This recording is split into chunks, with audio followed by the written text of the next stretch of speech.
How to find microcap stocks.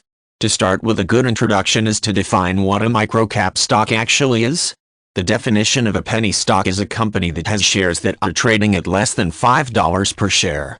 You have got to look elsewhere when looking for listings of microcap stocks, as they are not traded on the large stock markets. Instead, they are traded on smaller markets known as over-the-counter exchanges such as the Pink Sheets or OTCBB.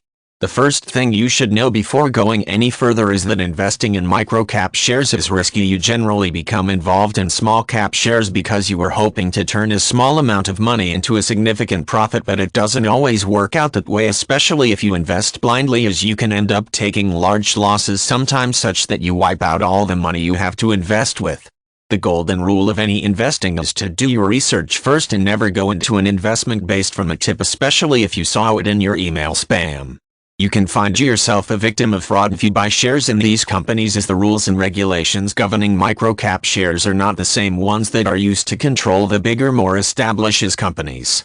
The owners of the stocks in the email spam can sometimes pay brokers to create hype about their stock, causing the price to spike so they can offload their stock, and the price crashes again, leaving you with a loss holding a stock that is worthless. So the motto of the story is always do your research first. After you have found a good small cap stock that you want to invest in, you'll have to set yourself up with a brokerage account.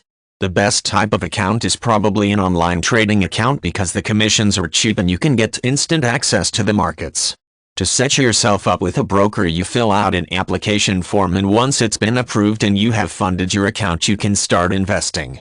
It's tempting when you are starting out to make an assumption that because penny stocks are so cheap to put all your money into the one share. However, this is a trap to avoid. The shares are generally so cheap, for example, shares that are 1 cent are so cheap for a very good reason, because they are not great companies.